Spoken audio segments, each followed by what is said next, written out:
Malamig ang simoy ng hanging dumadampi sa balat ng 55 taong gulang na si Isabel habang nakaupo siya sa pangpang at nakatanaw sa malawak na karagatan. 2 linggo pa lamang ang nakalilipas mula nang mamatay ang kanyang ina. Napilitan siyang umuwi sa isla nila para alagaan ang matanda sa mga natitirang araw ng buhay nito at para na rin tanggapin, labagman sa kanyang kalooban, ang tangi nitong pamana. Maya-maya pa ay biglang nagsalimbayan sa isip niya ang mga alaala ng kanyang kabataan. Sa pagkakatitig niya sa asol na karagatan at sa barkong dumaan, dinala ang diwa ni Isabel sa isang pamilyar na eksena. 37 taon na ang nakalilipas. Manong Arnel, sigurado ka bang ayos lang na sumama ako sa pag-akyat niyo sa lancha? Hindi kaya magalit si Kapitan? Ano ka ba, Isabel? Oo nga. Tsaka di lang ikaw ang kasama naming aakyat. Marami kayo. Puro mga dalagang magaganda. Tingnan ko lang kung di kayo bigyan ng Taiwanese ng madaming isda. Kaya niyo pala kami isasama sa lancha para gawing pain sa mga singkit na yun? Kung ako lang talaga yung masusunod, ayokong isama. Pati ang iba pa nating mga pinsang dalaga. Pero kailangan natin ng maraming isda, Isabel. Alam mo naman, krisis itong isla natin. Bukod sa may pang-ulam tayong isda para sa ilang buwan, dahil idadaing na namamay at papay ang mga isda, may pambenta pa tayo sa mga kabilang baryo. Kaya huwag kang mag-alala, mabait naman ang mga Taiwanese na yun. At marespeto sa mga babae. Kasi kung hindi, malabong makadaong pa sila uli dito sa teritoryo natin.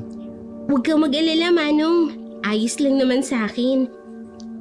Masaya nga yun kasi makikita na namin ang itsura ng loob ng lancha. Tsaka para na rin kaming nakatikim ng libreng pamamangka. Akala ko talaga masama ang loob mo, Insan. Yaan mo, andito lang naman si Manong. Di ka maano basta kasama mo ko. Ipakikilala rin kita sa kapitan mamaya. Mabait yun, tsaka pala kaibigan. Halos lahat ng taga rito na umaakyat sa lancha, kasundo niya eh. Pati yung iba niyang mga kasama, mababait din. Talaga, Manong?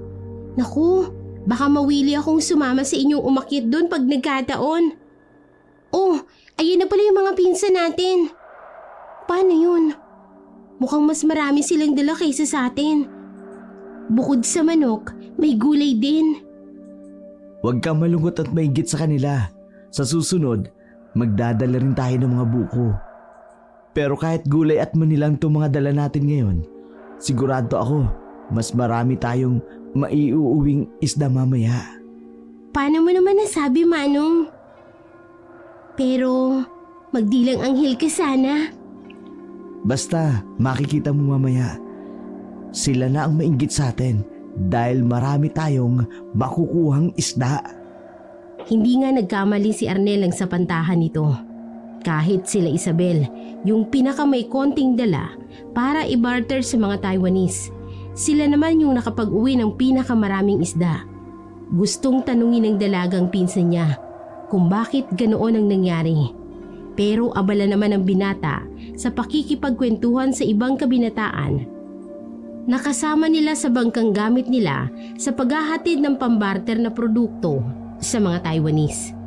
Napansin din ni Isabel na tuwang-tuwa yun at kinakantsawan pa sila ni Arnel. Pero hindi rin nakaligtas sa paningin niya yung mga pailalim na tingin ng ibang kasamahan nila. Lalo na yung mga kadalagahan na galing pa sa kabilang baryo. Ang ibang kalalakihan naman ay kapuna-puna rin ang mga lihim na pagsulyap sa dalaga. Merong ibang kakikitaan ng paghanga, pero mayroon ding kung makatitig ay puno ng mali siya. Hindi na lang binanggit ni Isabel sa kanyang manong Arnel ang tungkol doon dahil ayaw niyang masira ang araw nito at para makaiwas na rin sa gulo. Pagdating nila sa bahay nila Isabel, tuwang-tuwa ang kanyang mamay pagkakita sa dala nilang mga isda. Parang hindi na ito nagulat pa. Wala noon ang ama ng dalaga, kaya hindi muna umuwi ang kanyang pinsan. Tinulungan sila ni Arnel na maglinis ng mga isda. Doon na rin nilinis ng pinsan niya ang parte nito o bahagi sa mga isda para ibibilad na lang ito at iluluto yung iba pag uwi nito. Arnel, anak, mamaya ka na umalis, dito ka naman ng halian. Hindi naman masisira yung dala mong isda, lalo na yung pangluto dahil may asin yun. Oo nga, Manong. Sabayan mo na kami ni Mamay. Malapit lang din naman yung bahay nyo. Bala ko ring sumaglit dun mamaya para kumustahin si Manang Sonya. Sige na nga. Mukhang masarap yung niluluto mo, may auring. Ay nako, paborito nyo ito ni Isabel. Tambakol na sinabawan at meron ding prito. Teka, maiwan ko muna kayo rito ha? Maghahain na muna ako para makakain na kayo. Sige ho, May. Susunod na din po agad kami ni Manong. Manong, may itatanong sana ako. Ano yun, Isabel? Bakit mas marami tayong nakuhang isda? Samantalang tayo yung may pinakakonting dala na produkto. Kasi, natipuan ka yata ni Kapitan. Sabi niya sa akin kanina, isama raw uli kita sa susunod.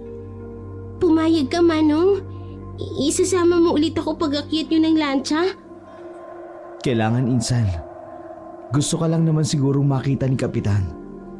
Ikaw kasi ang pinakamagandang dalagang naisama namin sa lancha. Lutang na lutang ang ganda mo, lalo't maputi ka. Samantalang yung ibang dalagang kasama natin, halos lahat ay morena. Sigurado ka ba, Manong? Sabagay, nakita ko rin naman yung Kapitan kanina. Tama ka, mukha namang mabait siya. Tsaka palang ngiti. Oo, Isabel. Mabait talaga si Kapitan. Tsaka ang yaman. Pag-aari niya pala ang lahat ng lansyang dumadaong dito sa atin. Talaga? Buti tong isla natin ang napili nila, Manong. Oo nga eh. Tsaka sa susunod, babawi na rin tayo sa kanila. Di naman porket natutuwa sa'yo si Kapitan, sasamantalay na natin yung kabutihan niya. Pag akyat natin uli sa lansya, magdadala naman tayo ng iba pang mga produkto. Ano kaya kung magdala tayo ng banig, Manong? Tapos ako magbuburda. Lalagyan ko ng mga pangalan nila. Magandang ideya yan. Siguradong matutuwa si Kapitan, pati na rin ang mga tauhan niya. Sasabihin ko mamaya kay Mamay pagkatapos nating mananghalian. Natulungan ako sa paglalala. Kahit ako na lang lahat ang magburda. Para naman makabawi tayo sa kabaitan sa atin ni Kapitan. Matapos magsalo ni Arnel, Isabel at Aurelia sa isang masarap na tanghalian, sumama ang dalaga sa pinsan niya sa pag-uwi nito. At kagaya ng napag-usapan nila, marami pa silang napagkwentuhan habang nasa daan. Hindi mapigilang mapangiti ng dalaga nang maisip kung gaano siya kaswerte sa pinsan niya, lalo na kay Arnel.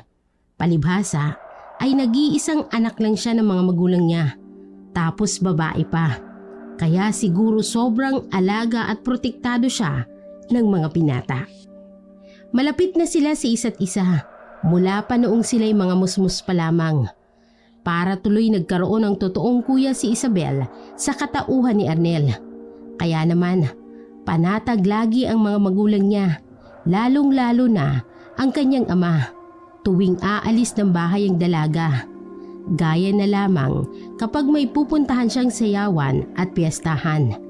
Basta si Arnel ang kasama niya, pinapayagan kaagad siya ng mamay at papay niya. Pakiramdam nga minsan ni Isabel, mas mahal pa siya ng pinsan kaysa sa tunay nitong mga kapatid. Hindi niya tuloy masisi ang mga ito, lalo na si Sonya, kung minsan ay naninibugho ito sa kanya. Pero hindi naman nagtanim ng sama ng loob ang mga ito sa dalaga. Marahil ay nauunawaan din ng mga pinsan niyang babae, kaya lamang ganoon kung alagaan siya ni Arnel. Dahil nga walang kapatid na gagabay at poprotekta sa kanya kapag wala ang mga magulang niya. Pagkalipas ng ilang oras na kwentuhan ni Isabel at Sonya, nagpaalam na rin siya sa mga ito para umuwi na sa bahay nila. Maaga pa naman ang mga oras na yon at maliwanag pa sa daan, kaya hindi na nagpahatid pa ang dalaga sa manong Arnel niya. Abala rin kasi ang mga ito sa pagluluto at pagdadaing ng mga isda. Kitang-kita niya ang tuwa sa mata ng kanyang tiyo at tiya dahil maraming naiuwing isda ang panganay ng mga ito. Napangiti na rin si Isabel at nagpasalamat sa Panginoon, kasabay ng pangako sa sarili na sasama uli kay Arnel pag-akyat muli ng mga ito sa lancha. Kinabukasan, binulabog sina Isabel ng malakas na pagtawag at katok ni Arnel sa pinto. Naalimpungatan sila mamay dahil napakaaga pa.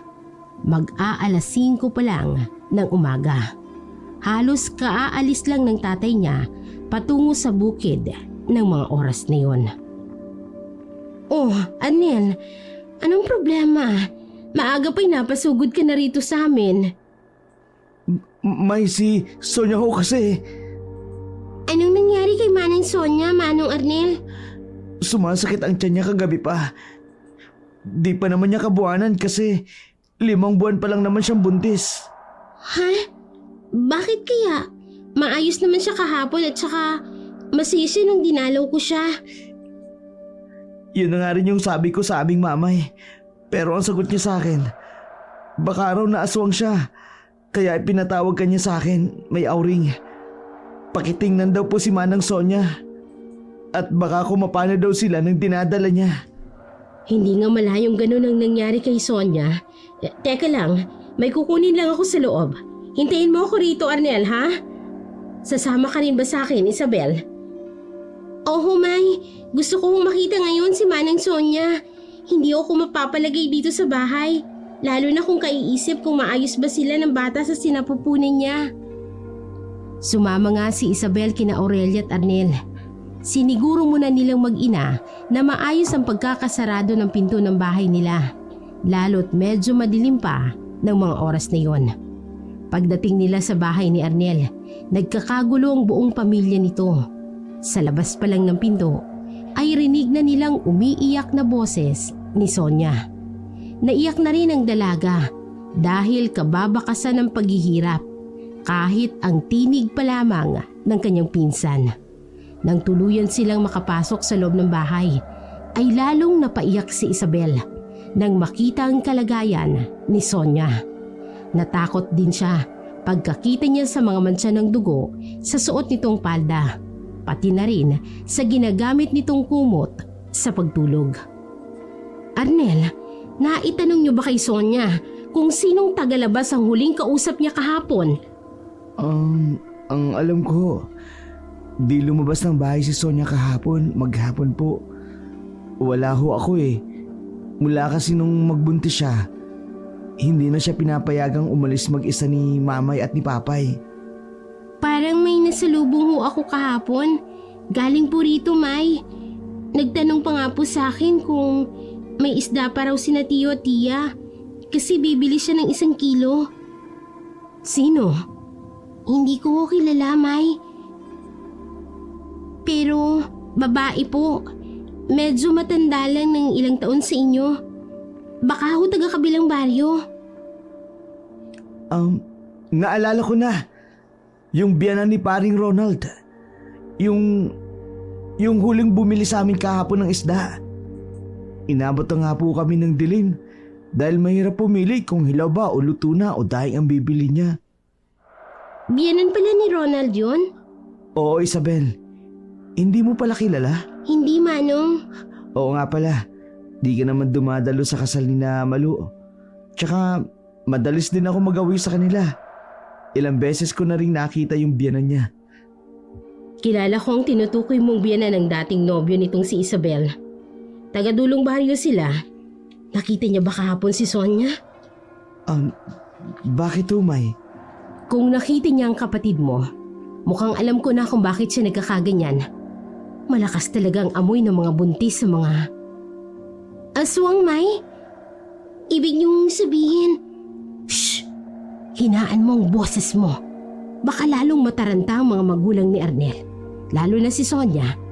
At kung maaari, ilihim niyo ang tungkol sa nalaman niyo.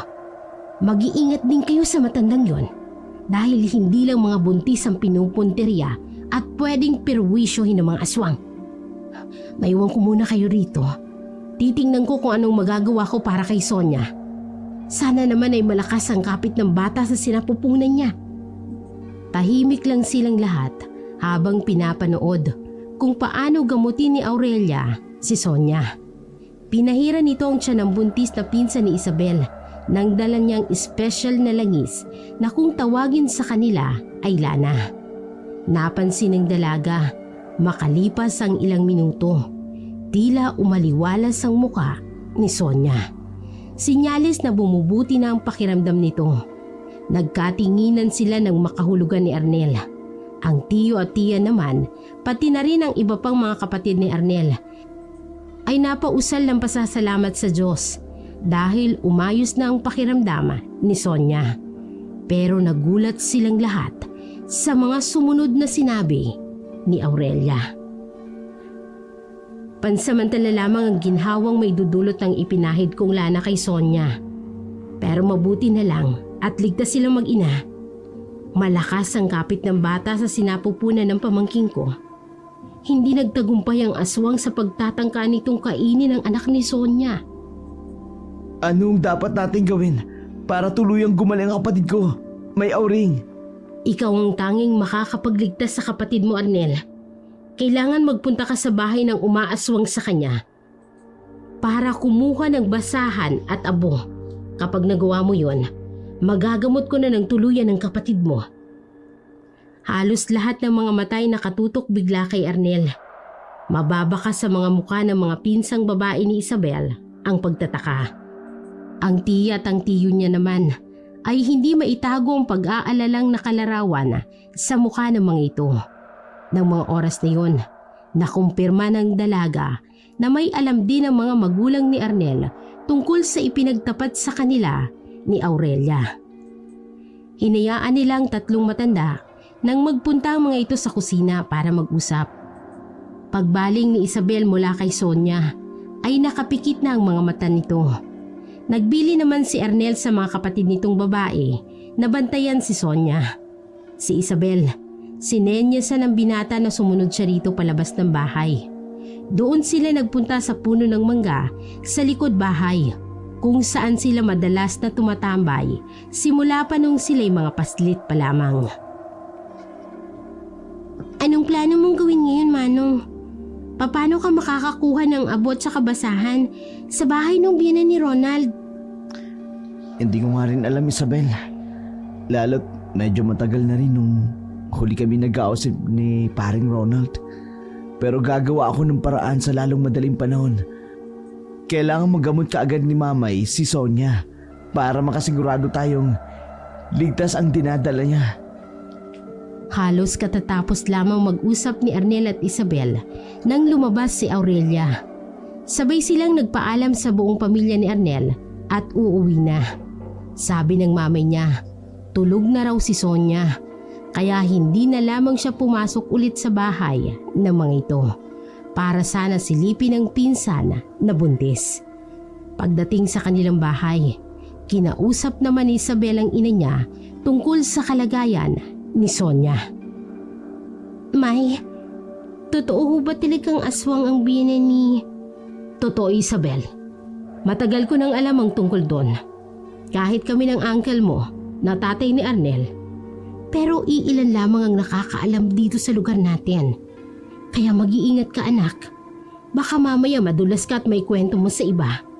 Tsak na ikaw naman ang pupunteryahin ng mga taong yon. Huwag ko kayong mag-alala, May.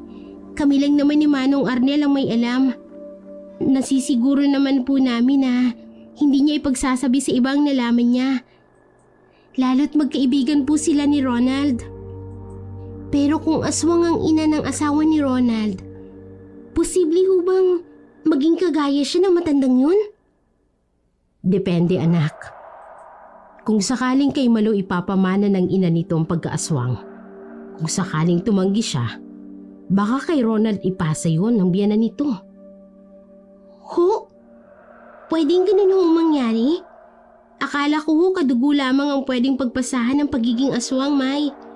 Hindi, anak. Kahit sino pwede. Basta bukal sa loob ang pagtanggap. May ilang kaso na gano'n ang nangyari. Pero na kay Ronald pa rin yun kung papayag siya. Hindi kasi mamamatay ang isang aswang hanggat hindi nito na ipapasa ang mutya sa iba. Basta mag-iingat ka. Huwag kang makikipaglapit pa o kahit makikipag-usap sa dati mong nobyo. Hindi makapaniwala noon si Isabel sa mga nalaman niya mula sa kanyang mamay. Nakaramdam bigla siya ng awa at takot para kay Ronald. Matagal din ang pinagsamahan nilang dalawa. Si Ronald ang una niyang pag-ibig. Mula pagkabata ay malapit na sila sa isa't isa. Dahil kaibigan nito ng manong Arnel niya. Magkasabay sila noon sa pagpasok sa eskwela, pati na rin sa pag-uwi. Magkalaro at magkasama sa mga kalokohan. Dahil kilalang kilala nila ang isa't isa. Nang magtapat si Ronald na gusto siya nito, ay hindi na nagpakipot pa ang dalaga. Pero hindi niya ito kaagad na sinagot. Hinayaan niyang ligawan siya ni Ronald ng halos 1 taon. Gusto rin ito ng mga magulang niya noon, kaya nang sa wakas ay sagutin niya ito. Naging masaya at makulay ang kanilang pagsasama na tumagal ng halos 5 taon ang kanilang relasyon. Natulala ka na dyan, Isabel. Naaalala mo naman ba ang nakaraan ninyong dalawa?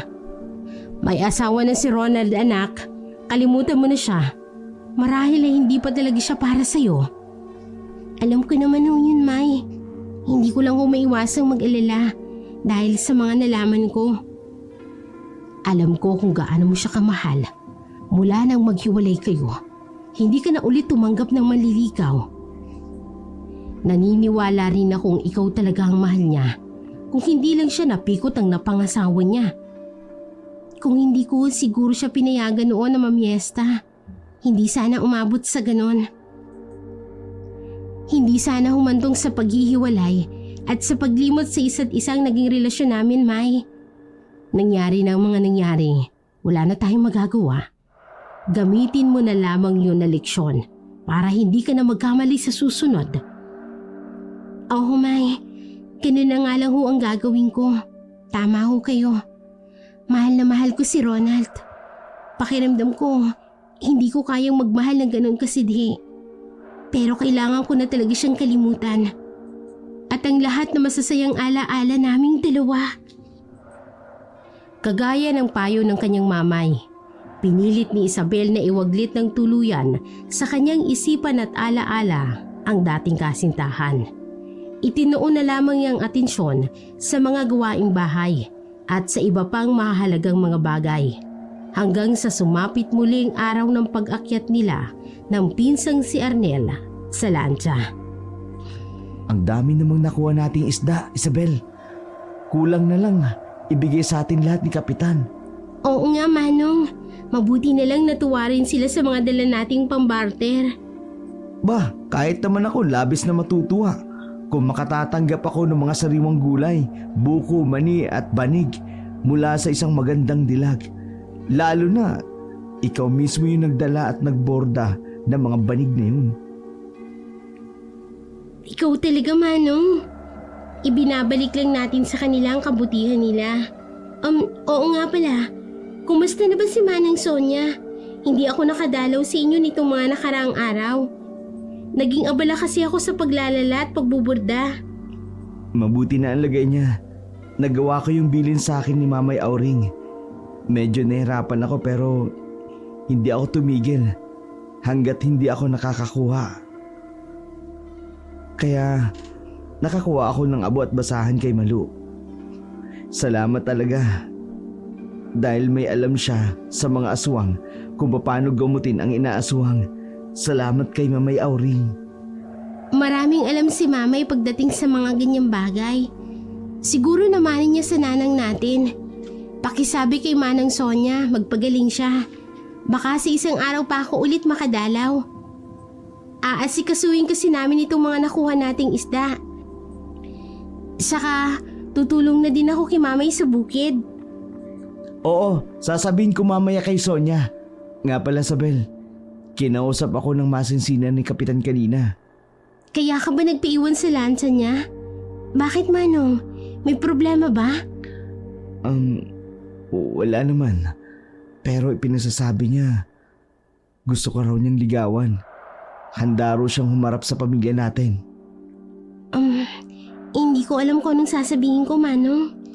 Hindi mo naman kailangan magdesisyon agad. Pag-isipan mo munang mabuti. Kung ano man ang sagot mo, maiintindihan naman yun ni Kapitan. Mula nang dumating sa bahay nila Isabel, ay balisa na ang dalaga. Hindi yun nakaligtas kay Aurelia. Hinayaan lang muna ng matandang babae ang anak hanggang sa matapos nila ang pag-aasikaso sa mga isda at sa iba pang mga gawain. Nang matapos ang hapunan, hinintay muna nitong makatulog ang asawa bago kinausap ng masinsinan si Isabel. Isabel, anak? Ano ho yun, May? Kanina ko pa napapansin, parang balisa ka. May problema ba? May nangyari ba nang umakyat kayo sa lancha? Wala naman ho, May. Pero may nabanggit ho si Manong Arnel sa akin pagbaba namin. Tungkol ho kay Kapitan. Anong tungkol sa kanya? Ang sabi naman ng pinsan mo'y mabait daw yung Kapitan. Balak nga namin ng papay mo na sumama sa inyo sa susunod ninyong pag-akyat sa lancha para personal na magpasalamat sa kanya. Napakalaking bagay para sa pamilya natin yung pagbibigay sa inyo ni Arnel ng maraming isda, anak. Kaya nga humay. Si Manong Arnel na lamang po ang pakikisuyuan ko na magpaabot ng pasasalamat kay Kapitan. Nahihiya na po kasi ako makipag-usap sa kanya. Ikaw talagang bata ka. Hanggang ngayon napakamahiyain mo pa rin.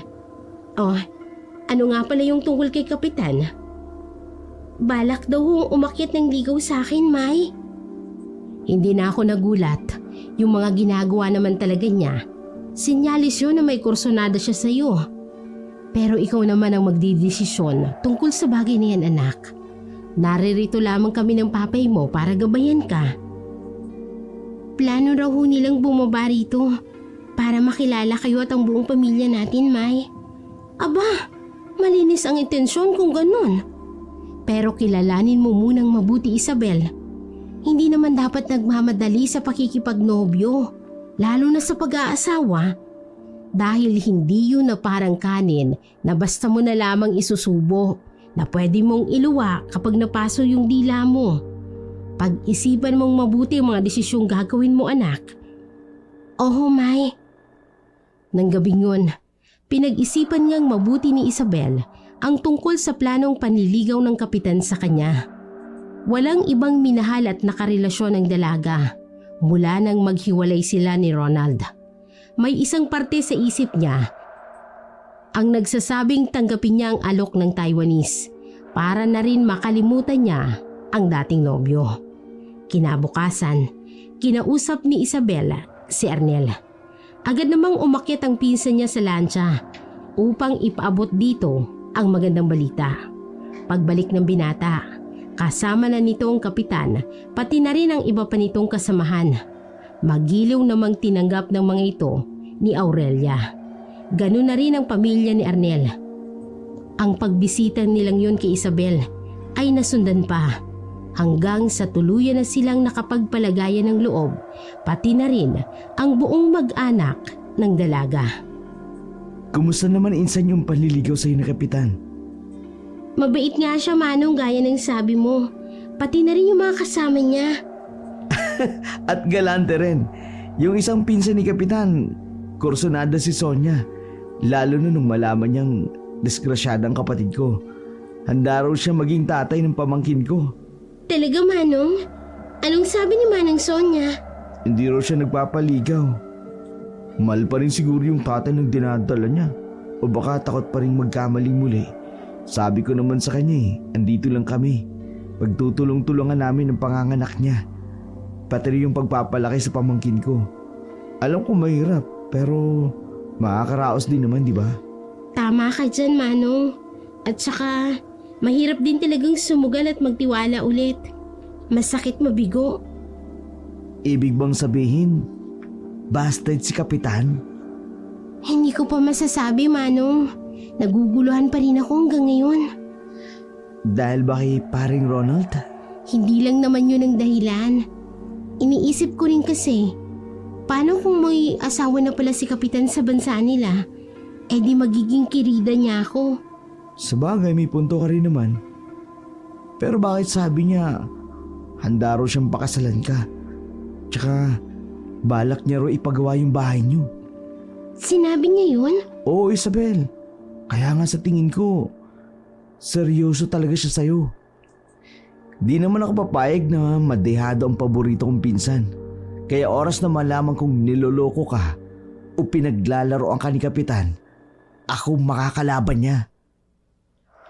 Tuwang-tuwa si Aurelia nang ibalita rito ni Isabel ang tungkol sa mga plano ni Kapitan para sa dalaga. Tahimik lamang ang papay niya habang nakikinig sa usapan nilang mag-ina. Naisip ni Isabel na baka nga si Kapitan ang daan para mabigyan niya ng magandang buhay ang kanyang mga magulang. Kahit naman hindi niya talaga gustong singkit na manliligaw, hindi rin ito mahirap mahalin. Lalo't mabait ang Kapitan sa kanya, pati na rin sa pamilya niya. Anong plano mo ngayon, anak? Sa totoo lang, May, hindi ko alam. Alalahanin mo, anak. Tuwing Kwaresma lamang nagagawi rito sa atin ng mga lansa. Kapag nakaalis sila, matagal bago bumalik ulit. Hindi ko nakakalimutan. Wala namang masama kung susubukan mong magmahal ulit, Isabel. Lalo't nakikita naman natin na malinis ang intensyon sa iyo ng Kapitan na yon. Sa tingin niyo ho ba, May, magiging mabuti siyang asawa kung sakali? Malakas ang pakiramdam kong mabuting tao talaga si Kapitan. Pero kung sakali man na magkatuluyan kayo, hindi kami papayag ng papay mo na isama kanya sa bansa nila. Dito kayo titira at bubuo ng pamilya. Hindi rin naman ho ako sasama kahit pa ho pumayag kayo, May. Kakausapin ko siya ng masinsinan. At sa susunod na pagbisita niya rito, sa tingin ko, may isasagot na po ako para sa alok niya. Huwag kang mag-alala, Isabel, anak. Ano man ang maging desisyon mo, suportado ka naming pamilya mo. Pero sana, bigyan mo ng pagkakataon si Kapitan. Sa muling pagbisita ng Kapitan sa bahay ni Isabel, hindi niya pa ito sinagot. Pero nagpahiwatig ang dalaga na meron itong pag-asa sa kanya. Tinupad nga ng lalaki ang lahat ng mga sinabi nito kay Arnel. Kung ano-anong mga regalong ibinibigay nito kay Isabel. Hindi rin nagdalawang isip ang Kapitan na gawin ang sinaunang paraan ng panliligaw. Napalaban nito sa pag-iigib, pagsisibak ng kahoy, pagtulong sa bukid at sa iba pang gawaing probinsya. Patuloy din ang panliligaw ng pinsan nito kay Sonia kahit pa binasted na ito ng pinsan ni Isabel. Bago pa matapos ang pagpapagawa ng Kapitan sa bahay ni Isabel, sinagot niya na ang lalaki. Labis ang kaligayahan at pasasalamat nito at nangakong magiging mabuting kabiyak sa kanya sa sandaling maikasal sila. Ipinagtapat din ni Isabel sa lalaki na hindi na siya birhen dahil naibigay niya na ang lahat sa dati nitong nobyo. Sinabi naman ng Kapitan na hindi yun mahalaga para rito. Mahal at tanggap daw niya si Isabel, ang pamilya niya at pati na rin ang kanyang nakaraan. Kumusta, Isabel? Balita ako, sinagot mo na si Kapitan. At dyan na daw sa inyo tumutuloy. Nahihiya si na mamay at papay sa kanya. Kaya pumayag na silang magkatabi kaming matulog, Manong. Nangako naman silin sa mga magulang kong pakakasalin niya ako. Kailangan lang daw muna nilang bumalik sa Taiwan sa susunod na buwan. Hindi ako sang-ayon sa naging desisyon ni Manny Auring. Pero wala na akong magagawa. Huwag kang mag-alala, Manong. Masaya naman ako sa kanya. Alam niling ang lahat-lahat tungkol sa akin. Wala na akong inilihim. Kahit yung tungkol kay Ronald. Kaya umaasa akong ganun din siya sa akin. Naiinis lang ako sa mga kaisla natin. Pinag-uusapan kinala, Isabel. Hinuhusgahan. Ayoko makipag-inuman minsan sa kanila. Baka mapaaway lang ako dahil sa'yo. Hayaan mo na sila, Manong. Hindi naman nila ikayayaman yun. Ang mahalaga, nagkakaisa tayong pamilya. Basta, kapag may problema ka, andito lang ako insan ha. Kapag may ginawang hindi maganda sa'yo si Kapitan, sabihin mo sa akin kaagad. Pangako Manong, ikaw ang unang makakaalam kapag may hindi kami pagkakaunawaan ni Kapitan. Salamat din dahil palagi kang nariyan para protektahan ako at alalayan. Hanggat nabubuhay kami ni May Auring at papay mo, walang pwedeng manakit sa'yo o mangdihado sa'yo. Naging maayos naman ang lahat sa pagitan ni na Isabel at ni Kapitan Lin. Kalaunan, hindi na rin kumontra pa si Arnel sa pagsasama ng dalawa kahit hindi pa kasal. Labag man yun sa tradisyon ng isla at ng kanilang pamilya. Matapos na magpaalam ng kapitan kay Isabel at sa kanyang buong pamilya bago ito bumalik ng Taiwan. May mahalagang aayusin daw doon ng lalaki bukod pa sa mga negosyo nito. Nangako rin si Lin na magpapakasal sila ni Isabel pagbalik nitong muli sa kanilang isla. Hindi maiwasan ng dalagang makaramdam ng lungkot at pangungulila. Pero handa siyang maghintay sa pagbabalik ng kanyang kasintahan. Hanggang isang araw, hindi sinasadyang nagkita silang muli ng dati niyang nobyong si Ronald sa isang handaan. Nagkataong pareho nilang kaibigan ang nagpakasal, kaya kapwa sila imbitado. Ultimong sasayawan ng gabi bago ang kasalan kinabukasan. Kumusta Isabel? Mag-isa ka lang yata ngayon ah. Nasaan si paring Arnel? Ikaw pala, Ronald. Kanina pa kita tinitingnan. Gustong lapitan pero nagdadalawang isip ako. Sana hindi mo nalang tinuloy ang paglapit sa akin. Dahil ba may asawa ka na? Seloso ba siya, si Kapitan? Ikaw ang unang nag-asawa sa ating dalawa. Kaya ikaw ang mas dapat na umiwas at wag lapit ng lapit sa akin. Wala naman sigurong masama ron, Isabel. Lalo't may pinagsamahan naman tayo at magkaibigan na mula pa nung tayo mga bata pa lang. Ayoko lang pag-usapan tayo ng mga kaisla natin. Alam mo namang may mga tsismoso at malisyosa. Baka mamaya, iba ang makarating sa nobyo ko at sa asawa mo. Nobyo pa lang ba yun? Balita ako. Nagsasama na kayo sa isang kwarto ng Taiwanese na yun. Hindi pa asawa, Ronald. Pero pagbalik niya galing ng bansa nila, magpapakasal na kami. Talaga? Sigurado ka bang binata pa yun? Paano kung may asawa na pala si Kapitan sa bansa nila? Naniniwala ako sa kanya. Hindi naman siguro lahat ng lalaki gaya mong... Hindi kita niloko, Isabel. Alam ng Diyos yun. Wala akong ibang babaeng minahal mula noon, kundi ikaw lang. Bakit ba ayaw mong maniwalang pinikot lang ako ni Malu? Umalis ka na. Ayaw na kitang makausap pa kahit kailan. Palibhasa'y kabisado ni Ronald si Isabel. Labag man sa loob ng lalaki na iwan doon na umiiyak ang dating kasintahan, ay sinunod na lamang niya ito. Matapos kumain at makisaya ng konti sa mga bagong kasal, nagpaalam ng umuwi ang dalaga. Hapon na rin kasi noon, hindi niya kasama ang pinsang si Arnel. Medyo malayo pa naman ang pinuntahan niyang kasalan. Dahil nagmamadaling makauwi, hindi napansin ng dalaga na may lihim palang sumusunod sa kanya. Pagsapit ni Isabel sa sagingan, may 10 bahay mula sa kanila ay napasigaw ang dalaga nang biglang may yumakap sa kanya mula sa likuran. Matinding kilabot ang gumapang sa buo niyang katawan. Isabel, ako to. Huwag kang matakot. Ronald, ikaw ba talaga yan? Oo, Isabel. Sinundan kita para masigurong ligtas kang makakauwi sa bahay niyo. Salamat. Pero pwede bang bitawan mo na ako? Baka may makakita sa'yo kung ano pang isipin. Sino namang makakakita sa atin dito sa kasukalan? Pero sige, ito na, bibitawan na kita. Pasensya na kung nagulat ka at natakot.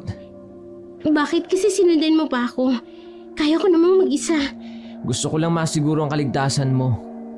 Kasi hanggang ngayon, mahalaga ka pa rin sa akin, Isabel.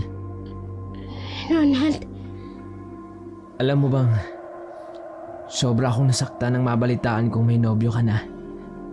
Si Kapitan. Lalo na nang mabalitaan kong nagsasama na raw kayo. Naglasing ako ng gabing yun, Isabel. At mukhang lasing ka rin ngayon, Ronald. Di naman ako lasing, Isabel. Medyo nakainom lang. Di ko kasi matanggihan yung bawang kasal na kaibigan natin eh. Kaya nga umuwi ka na. Siguradong hinihintay ka na ng asawa mo. Sandali, Isabel. Ano pa bang kailangan mo sa akin? Gusto lang sana kitang yakapin sa huling pagkakataon. Bakit? Mamamatay ka na ba? Pakiusap, Isabel. Sige. Pero huli na to, Ronald. Sa susunod, kailangan na talaga nating iwasan ng isa't isa. Salamat, mahal ko.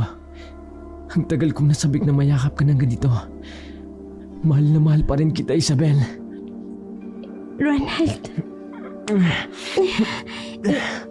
Ronald, tama na. Ano ba? Ronald. Halos alauna na ng madaling araw nang makauwi ng bahay nila si Isabel. Hinatid siya ni Ronald pero pinakiusapan niya itong wag nang dumiretso hanggang sa tapat ng kanilang bahay. Ang buong akala niya ay tulog na ang kanyang mga magulang. Pero nagulat si Isabel nang pagsara niya ng pinto ay biglang nagsalita si Aurelia. Hindi niya ito nakita dahil napakadilim. Sa loob lang ng kwarto may nakailaw na gasera.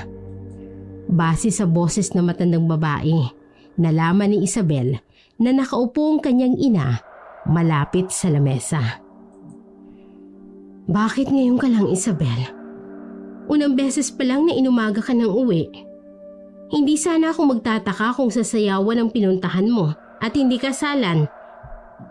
May, kasi po, hindi ko tatanggapin ang paliwanag mo. Lalo't alam kong alam mong mali ka. Hindi mo man lang ba inisip ang nararamdaman ni Lynn? At paano kapag nakarating sa asawa ni Ronald ang lihim ninyong relasyon? May, hinatid lang po ako ni Ronald. Nag-usap lang po kami at nagkasundong iiwasan na po ang isa't isa. Hindi ako kahapon ipinanganak, Isabel. Kung talagang nag-usap lang kayo, hindi ka aabuti ng umaga. Lalo't kahapon pa natapos ang kasiyahan sa kasalan. Mahal ko po pala si Ronald, May. Akala ko, kaya ko siyang tuluyang kalimutan dahil may asawa na siya. At ako naman, pakakasalan nilang pagbalik niya galing sa bansa nila. Pero mali, anak. Nakikiusap ako sa iyo. Hanggat maaga itigil nyo ng ginagawa niyong kataksilan sa dati mong nobyo. Maniwala ka sa akin. Gulo lamang ang idudulot niyan sa inyo. Lalong-lalo na sa iyo, Isabel. Matapos ang seryosong pag-uusap ng mag-ina, bumalik na si Aurelia sa kwarto nilang mag-asawa. Si Isabel naman, nanatili ng ilang minuto sa may kusina habang umiiyak. Aminado siyang naging marupok siya. Naibigay niyang muli ang sarili kay Ronald. Sa kabila ng katotohanang hindi na ito malaya. At siya naman ay ganun din. Dahil meron na siyang Kapitan Lynn. Pero walang pagsisisi sa puso ni Isabel. At hindi niya alam kung kaya ba niyang sundin ang pakiusap ng ina. Hindi na malaya ni Isabel na nakatulog na pala siya habang nakasubsob ang mukha niya sa mesa at may luha sa kanyang mga mata. Mahihinang mga tapik sa braso ang gumising sa kanya. Akala ni Isabel ay ang kanyang inang si Aurelia yon. Pero nagulat siya nang mapagsino ang gumigising sa kanya. Manong Arnel. Maagang dumaan sa bahay kanina si May Auring. Nagbilin sa akin. Puntan daw kita't kausapin. Anong oras na ba ngayon? Hindi ko na malaya na dito na pala ako nakatulog sa may kusina. 11:00 na ng umaga, Isabel. Kaninang 7:00 pa ako rito sa inyo. Hinayaan lang muna kitang matulog. Nakapagluto na ako ng almusal. Siniba ko na rin yung mga kahoy sa labas. Hindi na yun magagawa ni na papay mo dahil pagod na rin sa maghapong pagtatrabaho sa bukid. Salamat, Manong. May mahalaga tayong pag-uusapan. Ako na lang din ang maghahain. Ayusin mo na lang ang sarili mo, Isabel. Kaagad na tumalima si Isabel. Lalo't alam niyang seryoso ang kanyang manong Arnel. Nahuhulaan niya na rin ang pag-uusapan nila. Kinakabahan man, pagkatapos maghilamos ay nagpalit ng pambahay na damit. Bumalik na sa kusina si Isabel. Naabutin niya ron ang pinsan na seryoso pa rin habang nakaupo sa harap ng hapagkainan. Nilagang kamote at bagoong na may sili ang nakita niyang nakahain sa mesa. Alam na alam talaga ni Arnel kung ano ang paborito niyang agahan. Sanay silang mag-almusal ng ganon. Sa tanghali lang sila nagluluto ng kanin. Maingat ang mga kilos ni Isabel nang umupo paharap kay Arnel. Hindi siya sanay na ganoong kaseryosong pinsan. Sumenyas itong umpisa na nila ang pagkain. Sumunod naman si Isabel, pero umusal muna siya ng maikling dasal bilang pasasalamat sa mga biyayang pagsasaluhan nilang magpinsan. Habang kumakain ay wala pa rin kibo si Arnel. Muntik nang maiyak si Isabel dahil sa pagkailang. Nang matapos silang mag-almusal, biglang nagsalita ang binata. Sinabihan siya nitong wag na munang hugasan ang pinagkainan nila dahil kailangan na nilang mag-usap. Nagpatiuna itong naglakad palabas ng kusina. Iniligpit muna ni Isabel ang mga plato at inilagay ang mga yon sa lababo bago niya hinanap si Arnel. Namataan niyang nakatayo ang binata sa ilalim ng puno ng mangga na nasa likod bahay nila at mukhang malalim ang iniisip. Huminga ng malalim si Isabel bago dahang-dahang naglakad papalapit kay Arnel. Manong Arnel, ano pong pag-uusapan natin? Bakit? Isabel, bakit? Bakit mo nagawa yun? Paano si Kapitan, si Malo? Paano kung maging pulutan ka na naman ng ating kababaryo? Patawad, Manong Arnel. Hindi ko napigilan ang sarili ko. Natukso ko kagabi. May asawa si paring Ronald. Ikakasal ka na, Isabel. Pero nagmamahalan kami, Manong. Kagabi naramdaman kong mahal pa rin ako ni Ronald. Hindi mo malamba inisip na magbubunga ang kataksilan nyo? Ano pang mukhang iaharap mo kay Lynn? Oras na malaman niyang niloloko mo siya. Hindi mo malamba inisip ang kahiyang maidudulot ang ginawa mo sa pamilya natin? Pero bakit si Manang Sonia? Disgrasyada siya, di ba? Hindi nga siya kinumusta man lang na nakabuntis sa kanya. Ibang kaso mo sa kaso ni Sonia, Isabel. Hindi niya ginustong maging dalagang ina pero ikaw, alam mong mali at kasalanan. Pero nakipagrelasyon ka pa rin kay paring Ronald. Hindi niya iiwan ang pamilya niya para sa'yo, Isabel. Kaya sa huli, ikaw na naman ang talo. Ikaw ang iiyak at masasaktan. Pero sabi niya sa akin, ang sabi niya sa akin... Ana, di naman ako galit sa'yo. Galit ako kay paring Ronald dahil sinasamantala niya ang kahinaan mo. Pakikiusapan ko siya. Sasabihin ko sa kanya na tigilan ka na. Pakiusap, Manong. Huwag mong sasaktan si Ronald. Hindi naman ako... Alam ko. Pero tinukso ka niya. Isa pa, nakalimutan mo ba ang tungkol sa biyanan niya? Umaasa kong hindi mo na uulitin ang pagkakamaling yan, Isabel. Ayaw kita mapahamak. Alam mo naman kung gaano ka kahalaga sa akin. Parang kapatid ng turing ko sa'yo. Pero hindi ko kukonsintihin ang kataksilan nyo ng kaibigan ko. Halos kalahating oras nang nakalipas mula nang umalis si Arnel ay nakatulala pa rin si Isabel sa ilalim ng puno ng mangga. Hindi niya mapigilang mapaluha dahil sa matinding emosyon na nararamdaman. Nasasaktan siya dahil alam niyang dismayado sa kanya sina Arnel at Aurelia at nakokonsensya na rin siya dahil kay Lynn. Pero mas umiiral ang katigasan ng ulo ni Isabel at ang pagiging baliw sa pag-ibig.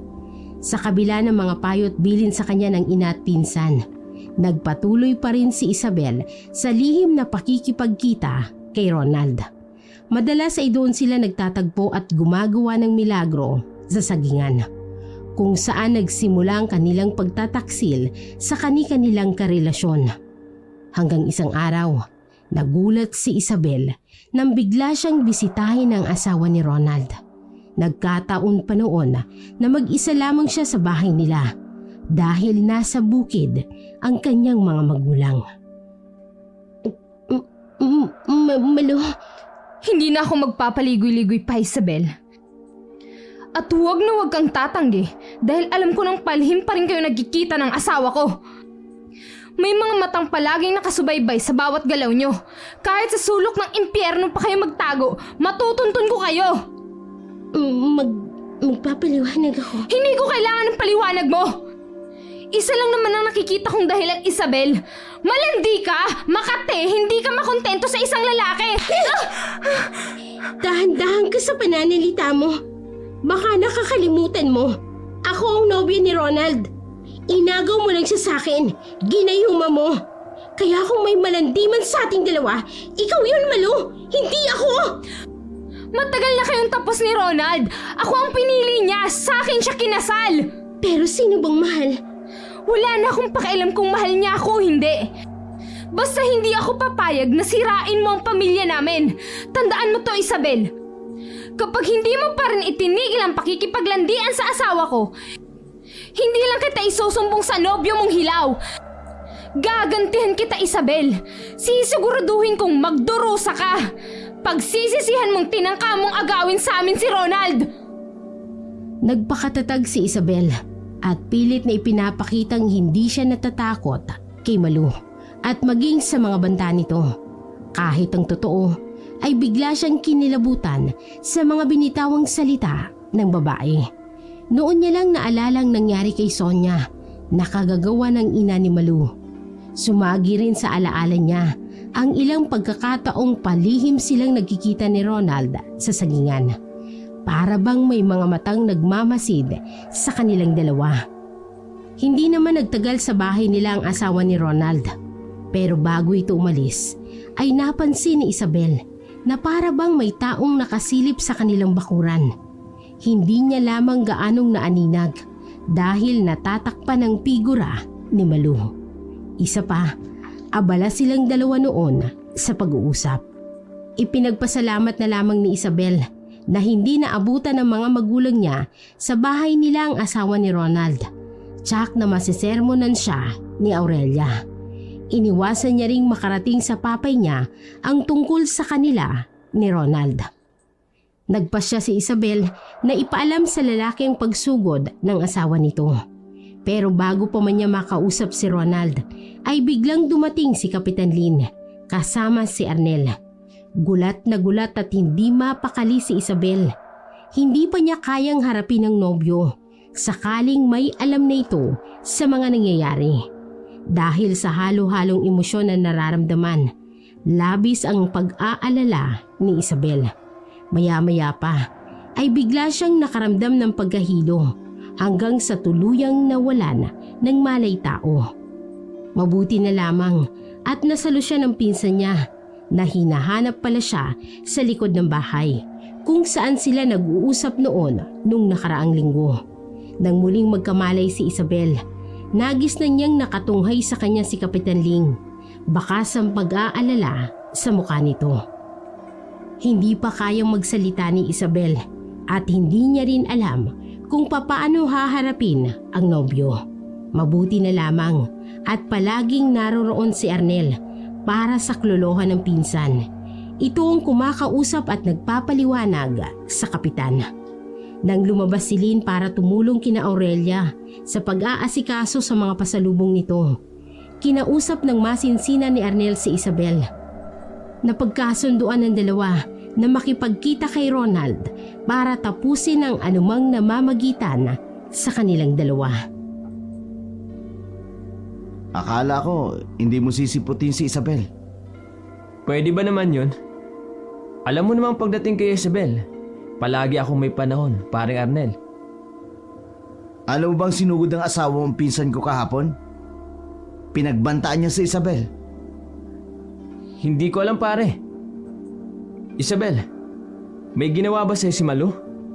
Sinaktan ka ba niya? Hindi, Ronald. Pero alam niya na ang lahat, ang tungkol sa atin. Ayoko na, Ronald.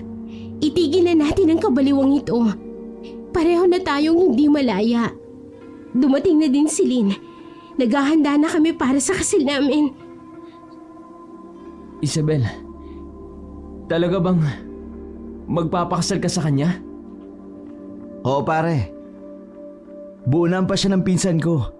Kaya sana naman, hayaan mo na siya maging masaya sa piling ng iba. Maging masaya ka na rin sa kung anong meron ka ngayon. Ikaw ang saksi kung gaano ko siya kamahal. Pero bawal. Paring Ronald, hindi pwede. Ayokong tuluyang masira ang pagkakaibigan natin. Usapang lalaki tayo ha. Umaasa kong hindi mo na uulitin na guguluhin pa ang pinsan ko. Ayusin mo ng pamilya mo. Tanggapin yung hindi talaga kayo ni Isabel ang para sa isa't isa. Isabel, basta lagi mong tatandaan, ikaw lang ang babaeng minahal ko. Sana nga, maging masaya ka sa pinili mong buhay. Pangako ko sa inyong dalawa, hindi kita guguluhin pa. Mag-iingat ka palagi. Huwag kang mag-alala pare. Hindi ko pababayaan si Isabel. Salamat paring Arnel. Salamat din paring Ronald. Isabel. Ronald, salamat sa lahat ng magagandang alaala. Kahit na ikasal ako sa iba, mananatili ka pa rin dito sa puso ko. Pero hanggang doon na lang tayo. Mag-iingat ka rin, Ronald. Labis mang nasaktan si Isabel sa naging pasya niya. Kinailangan niya yung panindigan. Tumupad din naman si Ronald sa usapan, kaya nabawasan ang pag-aalala ni Arnel. Hindi makapaniwala si Isabel nang aminin sa kanya ni Kapitan na hindi na pala ito binata. May pamilyang naiwan sa Taiwan ng lalaki, kaya bumalik ito ron at nagtagal ng ilang buwan. Nung una, nagdamdam si Isabel sa lalaki, pero lumubag din ang loob niya nang hindi tumigil si Lynn sa panunuyo sa kanya. Inilihim na lamang niya sa kanyang pamilya, lalo na kay Arnel, ang tungkol sa inamin sa kanya ni Lynn. Nagdadahilan na lamang siya sa tuwing mapapag-usapan ang tungkol sa plano nila na pagpapakasal. Isang buwan mula nang tuluyang tapusin ni Isabel ang ugnayan kay Ronald, ay nalaman ng dalagang buntis pala siya. Hindi man sigurado si Isabel kung sino ang ama ng dinadala niya, ay ipinaalam pa rin niya ito kay Kapitan Lynn. Tuwang-tuwa naman ang lalaki nang malamang nagdadalang tao si Isabel. Ganon din ang naging reaksyon ng pamilya niya, maliban kina Arnel at Aurelia. Alam kasi ng dalawa na posibleng si Ronald ang ama ng nasa sinapupunan niya. Kung gaano alagaan noon ni Kapitan at ng pinsan nito si Sonia, mas doble ang naging pag-aalaga ng mga ito sa pagbubuntis ni Isabel. Napangiti na lamang ang dalaga tuwing maiisip na magiging mabuting ama si Lynn sa magiging anak nila. Ipinagpaliban ni Kapitan ang pagpapabalik-balik sa bansa ng mga ito dahil hindi nito maiwan si Isabel. Lalo lamang lumambot ang puso ng dalaga sa nobyo. Hanggang isang gabi, hindi makatulog si Isabel. Siya na lamang ang gising ng mga oras na iyon. Mahimbing ang tulog ng mga magulang niya at si Lynn ay ganun din. Pakiramdam kasi ni Isabel ay may naglalakad sa bubong ng bahay nila. Mahihinang tunog lamang ang nauulanigan niya hanggang sa palakasyon ng palakas. Nataranta si Isabel at ginising si Lynn. Pero talagang mahimbing ang tulog ng lalaki. Napilitan ng dalagang sumigaw para tawagin ang kanyang ina. Kaagad namang nagising si Aurelia at pinuntahan si Isabel sa kwarto nila. Anak, anong nangyayari? Bakit ka sumigaw? Kanina ko pa naririnig. May naglalakad sa bubong natin. Kaya hindi ako dalawin ng antok. May natatakot ako. Hindi kaya... Shh! Huwag kang gaanong mag-alala, anak. Makakasama sa kalagayan mo. Hayaan mo, lalabas ako at titingnan ko kung sino yung nambubulabog sa atin sa ganitong oras ng gabi. Pero huwag kang mag-alala, Isabel. Kaya kong sarili ko. Kailangang maitaboy kong aswang bago pa niya kayo mapirwisyo ng apo ko. Kung gisingin kaya natin si Papay, baka kasi kung mapano kamay. Hindi na kailangan gisingin ng papay mo, anak. May mga pangontra ko. Huminahon ka lang dyan at hintayin mo si Mamay. Huwag na huwag kang lalabas ng kwarto. Ikwintas mo rin tong mga bawang na tinalian ko para magdugtong-dugtong. At ito, isuot mo itong bestida ko, anak. Itim na bestida, May? Saan ho galing ito? Sa akin yan, Isabel. Ginamit ko nung ipinagbubuntis pa lamang kita. Ang nanang mo pa mismo ang tumahi niyan para sa akin. Sabi niya kasi, kapag nakasuot ng itim na bestida ang isang babaeng buntis, hindi ito maaamoy at makikita ng aswang. Talaga ho? Pwede ho bang ipatong ko na lang dito sa suot ko? Oo, anak. Sandali lang ha, diyan ka na muna. Kailangan ko nang harapin ang pangahas na yon. Alam ko kung sino yung umaaswang sa'yo. Yung biyanan po ba ni Ronald, May? Wala naman akong kilalang ibang aswang na nakatira malapit dito sa atin. Maliban sa kanya. Oo, at alam ko rin may masamang balak sa iyong mag-ina dahil sa pakikipagrelasyon mo noong kay Ronald. Nanganganib ngayon ang buhay niyo ng apo ko, Isabel. Patawarin niyo po ako, May. Huwag ka nang umiyak, anak. Hindi naman ako papayag na may mangyaring masama sa inyong mag-ina. Sige na, Isabel. Lalabas na ako. Mag-iingat ho kayo, May. Nagmamadaling lumabas si Aurelia. Dala-dala ang mga ayon dito'y pangontra sa aswang. Karit, posporo at buntot pagi na pamana pa raw ng ama nito. Walang nagawa si Isabel, kundi tahimik na umiiyak habang umuusad ang dalangin para sa kaligtasan ng kanyang ina. Kahit galing pa sa kwarto niya si Aurelia at ilang minuto rin silang nag-usap, hindi pa rin magising-gising ang katabi niya sa higaan. May pagsinghap, ungol at ingay na naririnig si Isabel mula sa labas ng bahay. Maya-maya pa, may naunaligan siyang parang pagaspas ng mga papalayong pakpak. At ilang saglit pa, narinig ng dalagang pagpasok ng ina niyang si Aurelia sa trangkahan nila. Gaya ng bili ng matanda, hindi siya lumabas at hinintay na lamang itong bumalik sa kwarto nila ni Lynn. At dahan-dahang bumukas ang pinto ng kwarto nila. Saka pa lamang kumilos si Isabel para bumaba ng katre. May! Tahan na, anak. Wala na yung aswang. Naitaboy ko na. Tama ang hinala ko. Ang umaaswang noon kay Sonia ay saring umaaswang sa'yo. Paano kung bumalik siya uli, May? Nasugatan ko siya, anak. Hindi ka agad gumagaling ang sugat ng isang aswang. Lalo na't buntot pagi ng tatang mo ang ginamit ko. Siguro na may madadala na yun at hindi na uulit na magtangkang aswangin ka. Sana nga ho, May. Mabuti na lang talaga't nagising kayo kaagad kanina. Kapag ganitong edad, mailap na ang antok, Isabel. Pagod na pagod lang sa bukid ang papay mo, kaya napahimbing ang tulog. Pero pansin mo ba? Napakaaga naman niyang gumising. 2:00 ng madaling araw. Kaya naman madilim pa kung umalis dito sa atin para pumunta sa bukid. Kaya nga ho, hindi ko na ho siya nagigisnan tuwing umaga. Halos hindi ko na nga po din matandaan kung kailan natin huling nakasalo sa almusal si Papay. Hayaan mo, sasabihin ko mamaya na sumabay na lang sa akin bukas papuntang bukid para sabay-sabay na tayo mag-almusal. Talaga ho, May? Salamat naman. Sigurado hong matutuwa si Lynn. O siya, magpahinga ka na. Kahit 7:00 ka na bumangon bukas, kami na ang bahala sa kusina. Hindi maganda sa buntis ang nagpupuyat. Matapos ang insidenteng yun ng mag-inang Aurelia at Isabel sa aswang, Nakatulog sila ng payapa. May tiwala ang dalaga sa kanyang ina. Panatag siyang hindi na babalik ang aswang na gustong kumain sa anak niya. Kinabukasan, masaya nilang pinagsaluhan ng masarap na almusal na inihanda ni Aurelia. Eksakto namang napadaan doon si Arnel. Kaya naman inalok na rin nila ito na sabayan sila sa pagkain. Nang sumapit ang araw ng panganganak ni Isabel, hindi mapakali si Kapitan dahil sa labis na pananabik nito.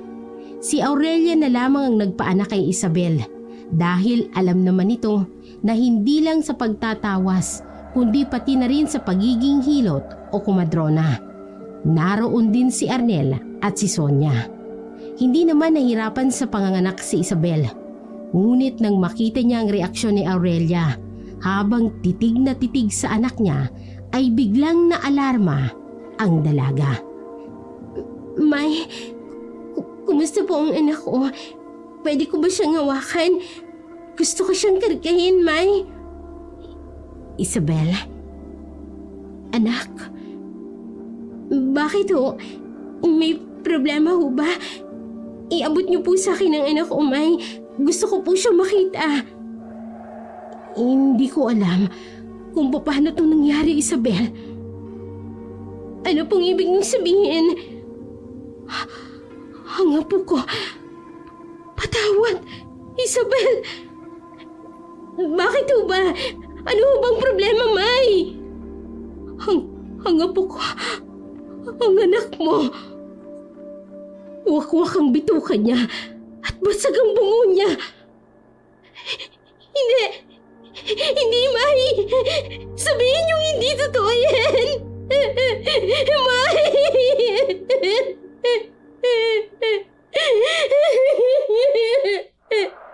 Hindi totoo yan. May Auring, anong nangyari? Bakit sumusigaw si Isabel? Diyos ko, ang pamangkin ko! Isabel! Ang anak ko, May. Iabot niyo sa akin ang anak ko. Gusto ko siyang makita. Heto, Isabel. Ang kaawa-awa ko nga po. Magbabayad ng mahal ang gumawa niyan sa inyong mag-ina. Ang anak ko! Hindi ito totoo! Ang anak ko! Ang anak ko! Dahil sa kaguluhang narinig, pati sina Kapitan at Sonia ay napatakbo sa kwarto ni Isabel. At doon, nanlumo ang mga ito sa nasaksihan. Tinatangisa ni Isabel ang anak na wala ng buhay ng isiling niya. Hindi mapigilang maduwal ni Sonia dahil sa kalunos-lunos na itsura ng sanggol na karga ng pinsang bagong panganak. Sina Arnel at Kapitan naman ay hindi mapigilang magwala dahil sa matinding galit. Lalo na nang sabihin ni Aurelia na kinain ng aswang ang anak ni Isabel. Habang nasa loob pa ito ng sinapupunan ng dalaga. Nang dumating ang papay ni Isabel, ay labis din itong nanlumo sa masamang balitang nadatnan. Hindi pumayag si Isabel na ilibing ang anak niya. Halos 1 linggo na siyang hindi kumakain at hindi rin lumalabas ng kwarto niya. Hindi rin natutulog ang dalaga. Nakaupo lang ito sa higaang katre. Karga ang walang buhay niyang anak habang tulala. Ni hindi niya naiintindihan na nagpaalam si Kapitan. Labis itong nagdamdam sa nangyari. Hindi nito matanggap na patay na ang anak nito at ni Isabel.